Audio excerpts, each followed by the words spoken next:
It is 1979. South Africa is a prosperous but troubled nation. Social tensions are high, the country is under international trade embargoes, and most pressingly, they are engaged in a high-stakes insurgency conflict which will touch all aspects of life in the region.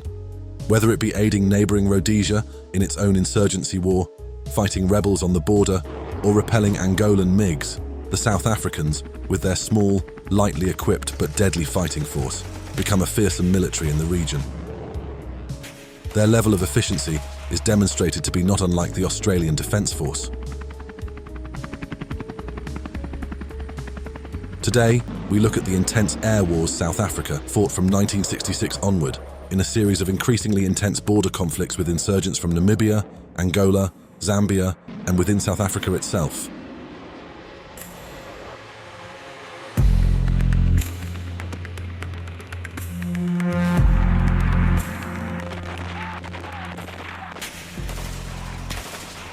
To give some historical context, the first phase of fighting broke out in 1966.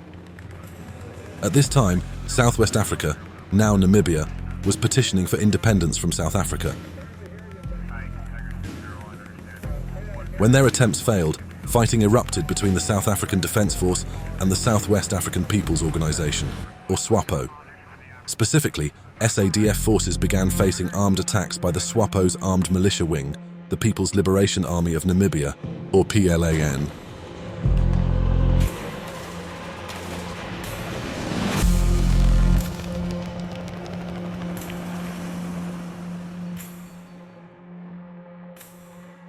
Just like their neighbour Rhodesia, South Africa is an apartheid state, limiting the rights of black Africans in a variety of ways.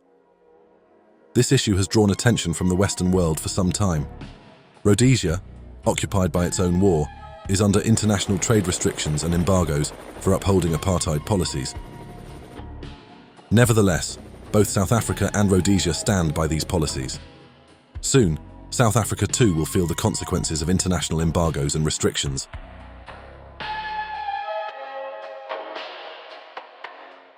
While the border skirmishes were initially light, as the years rolled on, they grew in intensity.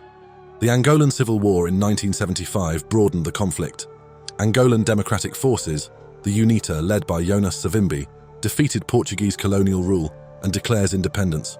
However, that same year, their power is challenged by the MPLA, aided directly on the ground by Cuban forces who were attempting to establish a communist-aligned state in the region.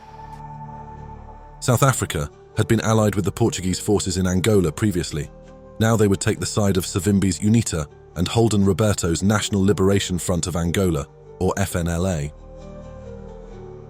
By 1975, the border skirmishes were now a full-scale insurgency war, and a major geopolitical piece in the broader Cold War, with Namibian forces receiving supplies from the Soviets, Algeria, Ghana, and China, and Angolan communist forces received direct support from the Cubans. South Africa's allies, namely the FNLA and UNITA, were receiving covert aid from the US, likely through CIA operatives. However, South Africa itself was in an interesting position internationally. In response to the apartheid policies that existed in the country, the United Nations placed an arms embargo on South Africa. Weapons and other essential war supplies would have to come through alternative avenues, namely through their few regional allies and capturing enemy equipment. But for the time being, they, like Rhodesia, will come to understand just how much of a pain and curse these restrictions are on their ability to wage war. Later in the conflict, this disparity will worsen between South Africa and other regional powers. The Soviets send modern aircraft to Angola, including MiG-23s, MiG-27s, and Su-22s. The new MiGs outclass the aging South African fleet of aircraft. The Soviet-backed forces in Angola will send these new aircraft on recon flights over Namibia.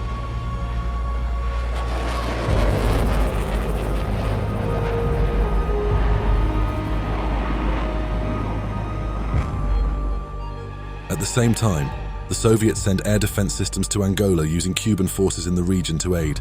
The region is claimed to have the most extensive air defenses outside of the Warsaw Pact.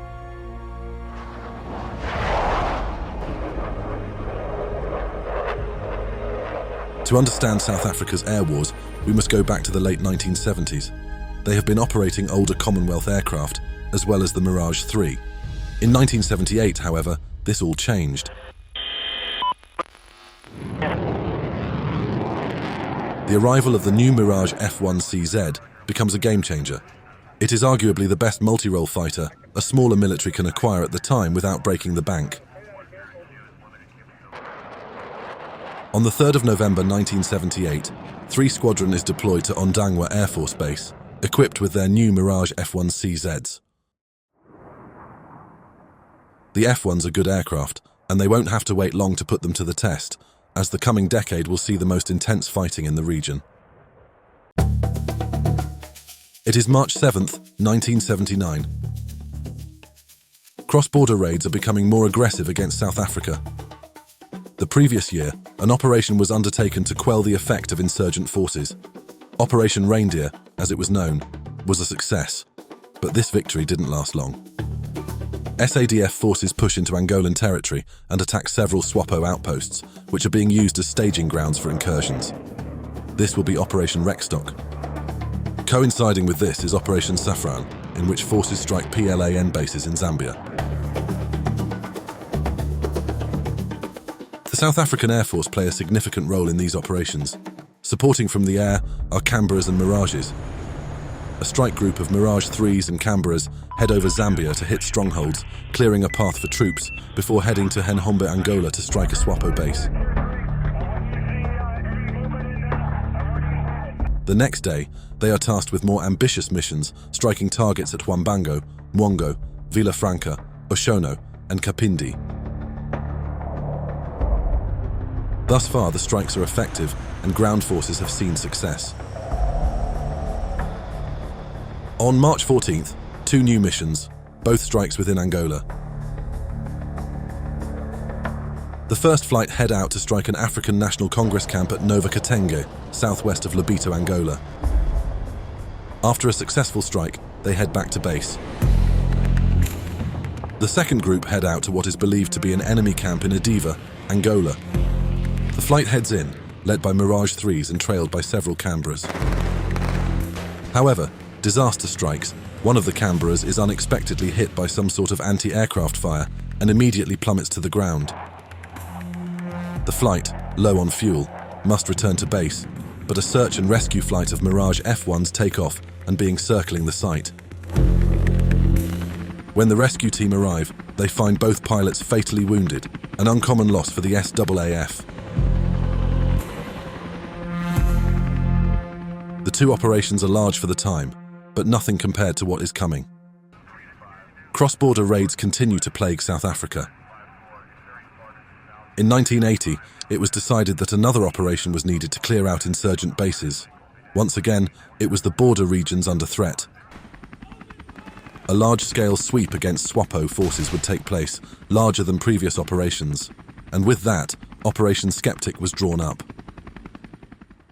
Southwest African forces are split into battle groups 10, 53, 54 and 61.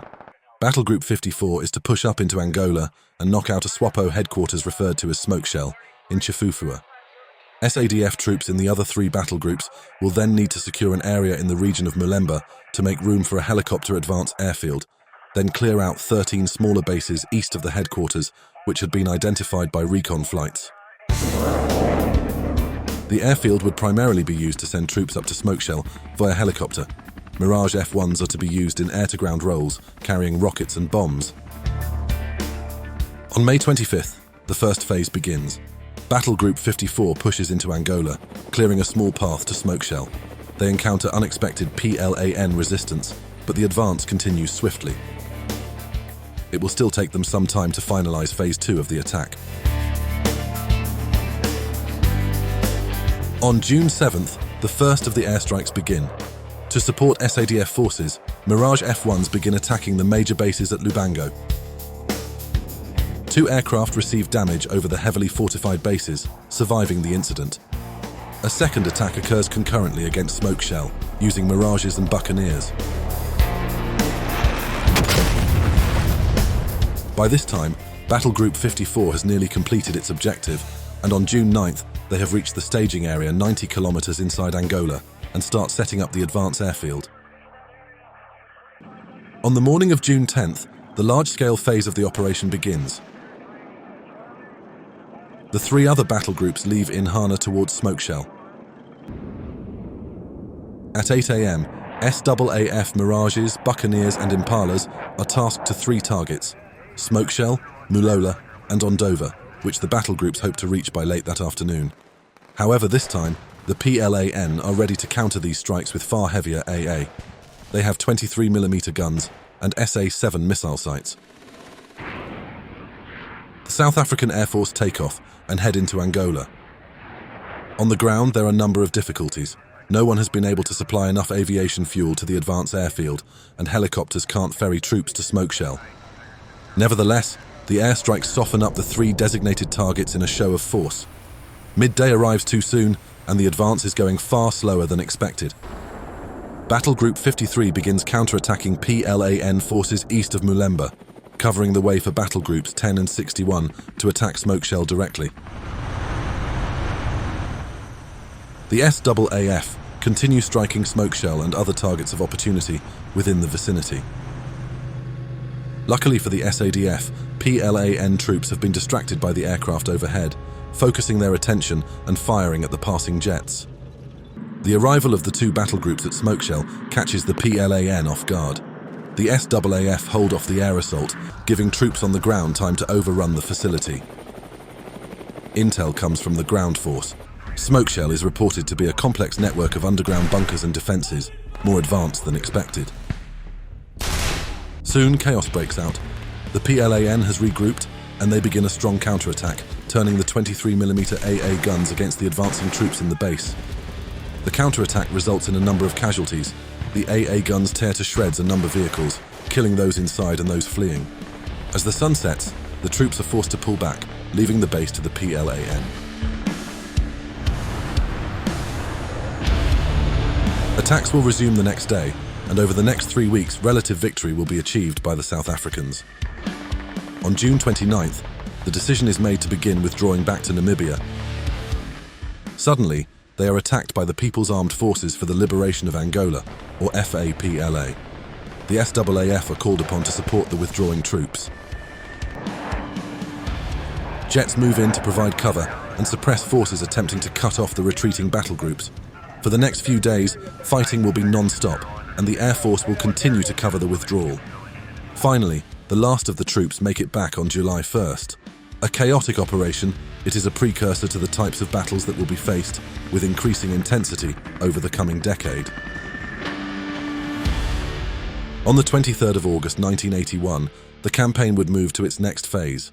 Codenamed Operation Protea, SADF Command believed that another strike against SWAPO was necessary. This time, 3 attacks would take place against its logistics bases at Zangongo and Ongiva. The SWAF would have the important role of providing the initial airstrikes to soften up these targets. At midnight on August 23rd, SADF Battle Group 10 enters Angola through Ruacana. They are to head to Zangongo by 11:30. As the sun rises, the attacks begin. Battle Group 10 begins opening fire with artillery, on cue as the Air Force arrives. SWAF aircraft move in and begin striking predetermined targets in the town. Recon aircraft report that SWAPO forces are fleeing, leaving behind a group of Irish Catholic nuns in the village who are rescued. As this finishes up, air attacks begin at midday at nearby Zangongo to aid another 3 battle groups pushing up into the village. A large flight moves in. 6 Canberras and 4 Buccaneers strike air defences in the vicinity. Then a group of Mirages move in with conventional bombs, 8 Mirage F1 AZs, 6 F1 CZs, and 4 Mirage 3s. They strike targets across the base, causing absolute chaos. Finally, a group of Impalas move in with rockets and spray the area as a suppression tactic. The aircraft depart after 10 minutes, and at 12:10, a half-hour artillery barrage begins.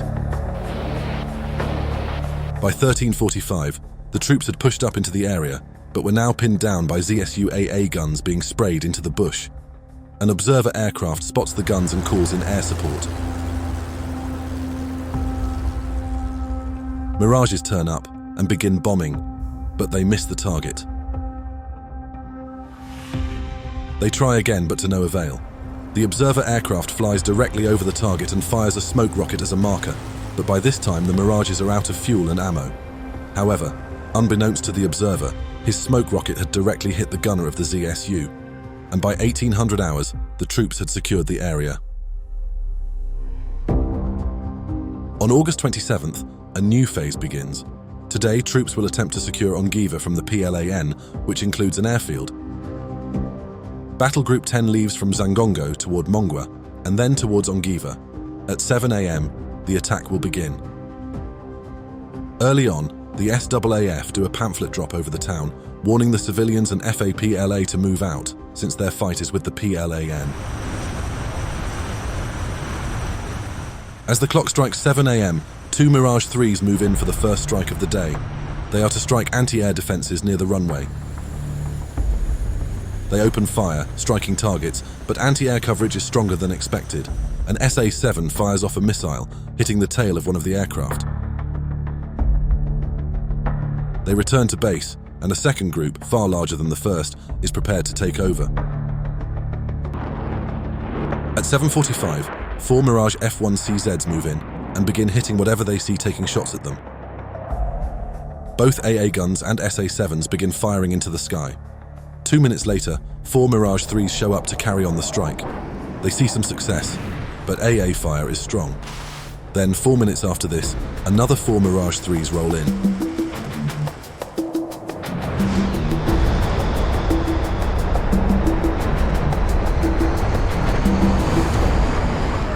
The strikes are causing chaos.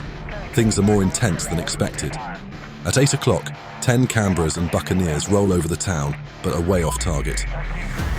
Finally, at 8:10, 6 Mirage F1 AZs move in to finish the job, releasing airburst bombs directly over the airfield, and 5 minutes later, another 6 F1s hit the brigade headquarters in the town.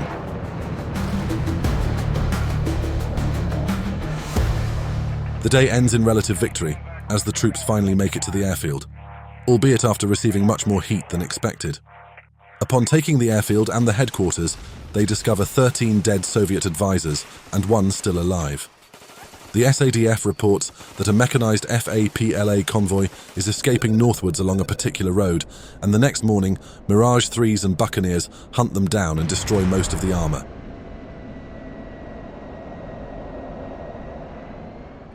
Operation Protea is widely considered one of the greatest successes for the South African Defence Force thus far in the war. For the Air Force, they have proven their effectiveness in air-to-ground combat. However, things will soon change. The SWAF take note of increased activity from Angolan air assets as MiG activity increases in the region.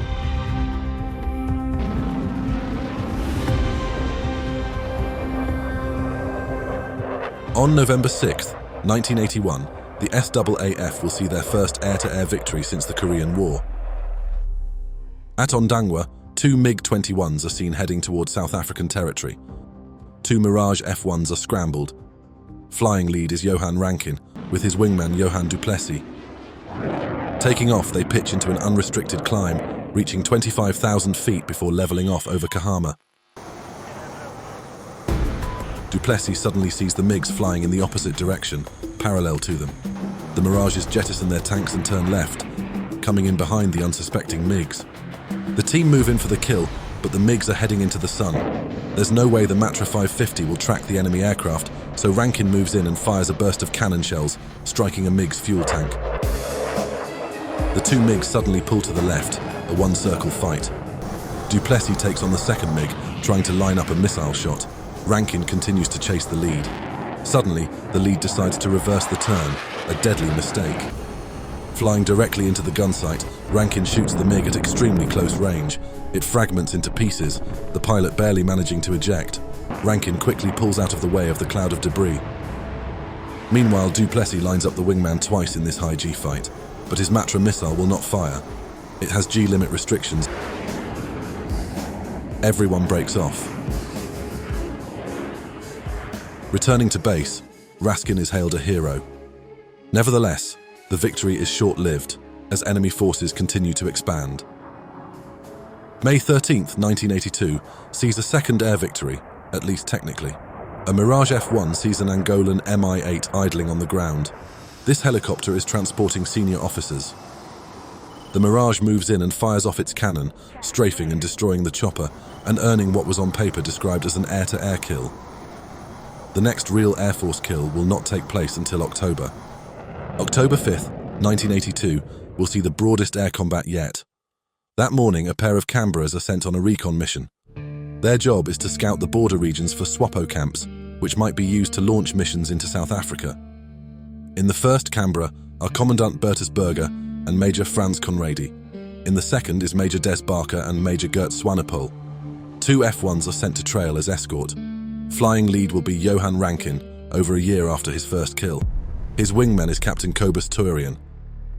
This time Rankin's aircraft looks different.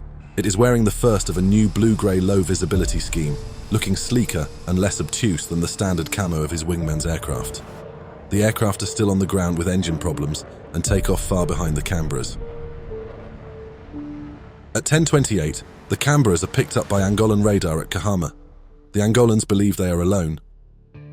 At 10:40, 2 MiG-21s take off and are picked up on radar between Vire and Chibemba, heading towards Kahama. Flying the MiGs are Lieutenants Marrero Rodriguez and Gilberto Ortiz Perez. As they head to intercept, a second pair are placed on standby at Lubango. Ground control advises the Canberras to veer away as the MiGs are seen closing in. The Mirages, now airborne, are vectored towards the MiGs at 30,000 feet.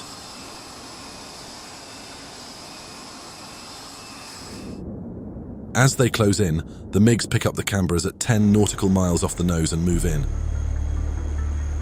Shortly after, Turian visually sees the MiGs off to their right at the same altitude. The pair jettison tanks and move in to engage. Rankin switches on his radar, alerting the MiGs, who also jettison tanks and begin maneuvering. The two groups turn into each other and flash by into the merge. Quickly, and with eyes looking down, Rodriguez pulls his MiG into a sharp turn, narrowly missing Turian's Mirage, which was at the same altitude. Turian recalled that he flew so close that he could see Rodriguez's helmet. At the same time, Rankin has pulled behind Perez's MiG. Perez sees him. Rankin quickly fires off a Matra at the limit of the weapons employment zone. The missile cannot turn in time and misses. A second is fired in the middle of the envelope, essentially at point blank. It explodes nearly immediately in front. A plume of flame erupts from the MiG, clearly a fuel line. Perez pulls out of the fight and heads to the deck, calling for backup. Back at base, a second pair of MiGs scramble to save their friends. Rodriguez is still in the fight, merging again, attempting to pull between the two Mirages to keep both in a defensive posture. He begins circling down, pulling the fight towards the deck, where his MiG may have the turn rate advantage. Descending from 30,000 to 6,000 feet, his situational awareness worsens, dividing his attention between the two F1s. Descending at a steeper angle, Raskin manages to pull within the MiG's turn circle and takes a gunshot, hitting the left wing and tail. With a high closure rate, he takes another shot but somehow hits his trigger safety guard.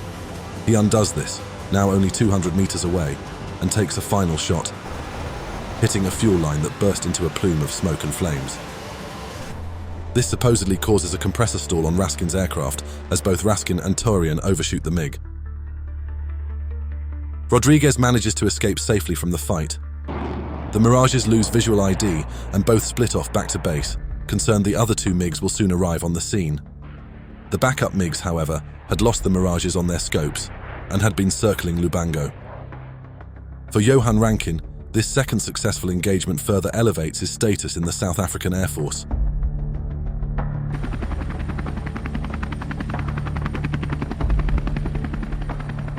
Over the following 6 years, the war in South Africa would worsen dramatically. Fighting would become more intense on the ground and in the air as the Soviets furnish an even more formidable force for the Angolans. It is now 1987. Several things have changed for South Africa, and not for the better. The Soviet Union suddenly deploys 50 MiG-23MLs to the Angolan region. Extremely fast, technologically advanced, and able to outrun the Mirage F1, the deployment of these poses a serious threat. Their main base will be Manong, in central South Angola. Angola had never fought a proper air campaign against the SWAF. But with arms embargoes set against South Africa, the Cubans encouraged a war of attrition against South Africa. Part of this aggression would be to challenge the South African air dominance head-on. The SWAPO notes this and quickly deploys F-1CZs to Rundu Air Force Base on the northern Namibia border with Angola, roughly 423 kilometers from the Manong base. Both sides know that the MiG-23 lacks the agility advantage over the F-1. Instead, the Angolan operators will employ a World War II tactic, approaching rapidly, taking shots while passing by, and then continuing through without merging into a dogfight. This will soon be put to the test as Mirages and MiGs are starting to encounter each other in the skies. The first engagement occurs on the 10th of September, 1987. A MiG is picked up on scope by radar operators crossing over Namibia. An F-1 is scrambled to intercept. Climbing to altitude, ground control directs the pilot to the MiG. The Mirage pilot gets a visual ID on the MiG and moves in for the shot. The MiG notices and begins speeding up and maneuvering. The F-1 takes the shot, firing off a Matra 550. The MiG by this time is rapidly speeding away. The M550 is notoriously unreliable and misses the aircraft completely. The two break off and return to base with no casualties, but not long after, another engagement will take place. On the 27th of September, a group of Angolan helicopters are picked up on radar, and shortly after, a pair of MiG-23s.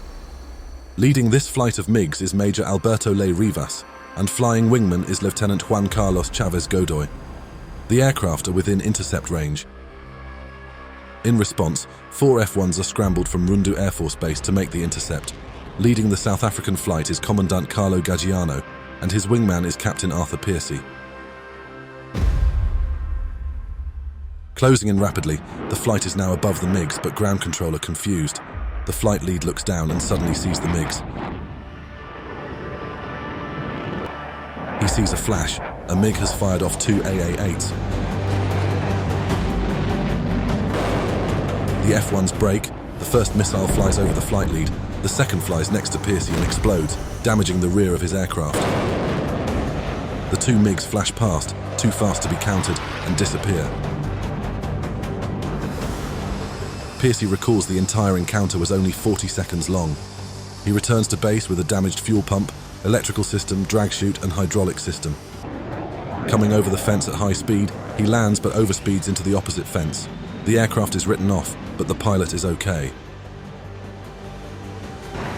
This engagement confirmed several fears. The Russian technology was robust and fast, and their missiles could at least track to a decent degree of accuracy. It also highlighted that the F-1 could not guarantee victories over the MiGs, thanks to older tech, slower speeds, and most importantly, the poor performance of the M550 missile system. If this war of attrition was fought with the status quo, the South Africans knew that they would lose. It was time to change plans. The Mirage pilots knew that opposition forces still feared their F-1s, even if they now had the edge. The decision was made to use decoy aircraft to simulate large numbers of Mirages operating in different areas. The intent was to avoid air combat as much as possible through fear tactics, which in turn would lower the chances of engagement, which would drive home an attrition war in the air. Coincidentally, at this time huge amounts of Soviet weapons were being intercepted or stolen by UNITA, who by proxy handed on many weapons to the SADF. In fact, at this point, so much Soviet weaponry was making its way into SADF hands that troops regularly began using ZSU anti-aircraft systems and RPG-7s, alongside other motorized and mechanized equipment. Modified ammunition was then produced for these stolen goods, in some ways helping to overcome the embargoes placed on South Africa. At the same time, the SWAPO also needed transports. They desired Hercules, but embargoes prohibited US sales or sales by other allies of the military C-130. To get around this, an airline was set up. Known as Safraan, the company made the purchase of 17 L-100s, the civilian variant of the Hercules. Of course, Safraan's primary customer was the SADF.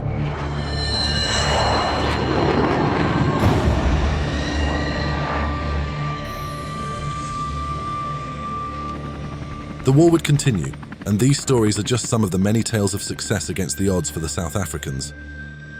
However, their adversaries, much like the Viet Cong, proved highly adept in guerrilla warfare, and the South African engagement in the border war would slowly simmer out. Two final important engagements for the Air Force were Operation Hooper and Operation Paca, although these are best saved for another video. Savimbi and the UNITA would gain stronger sway over communist rebels thanks to CIA backing in the late 80s, whilst South Africa would face its final large engagements. On the 20th of February 1988, a Mirage F1 AZ from one squadron, serial number 245, was hit by a SA-13 near Cuito-Cuanavale in Angola, one of the few combat losses of the Mirage in South Africa's service. Cuito-Cuanavale would be the largest theatre of war in Africa since World War II, with over 10,000 soldiers killed as Cuban, Angolan, Namibian and South African forces clashed.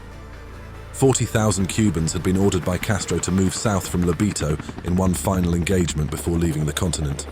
As they marched south, thousands of PLAN troops picked up their weapons, left their bases, and joined in the ranks for this final battle. South Africa went on full alert, codenamed Operation Excite, and began sending teams to stall the advance. Things were not looking good, and 140,000 South Africans were called up for service. Yet surprisingly, the Soviets suddenly were open to negotiation, and a peace process was begun later that year, but not after much blood had been spilt in this Southwest African nightmare. In 1990, Namibia would be granted independence, and the South African border war would come to an end after 24 years of fighting. Today, the South African Air Force is long past its glory days. Some reports indicate almost the entire Air Force is grounded due to technical issues. The future of the South African Defence Force is unclear, and whether its Air Force will make a strong return. However, the insurgency wars in South Africa were unique, requiring tactical skills beyond what money could buy. There are some fundamental lessons we can take from these border conflicts. The South Africans' highly effective performance with limited resources in the 70s and 80s is likely a reflection of how Australian air and ground forces would perform under similar circumstances, albeit with less restrictions than the South Africans. Australia has a similar arid terrain, expansive open spaces, and a small but well-trained military. A war on the Australian continent could reasonably fall into similar insurgency and counterinsurgency warfare very quickly. The landscape is not kind to rolling armies, but could favour guerrilla fighters travelling lightly, using unconventional tactics. Thus, the wars in South Africa are instructive episodes of military history that are worth paying attention to.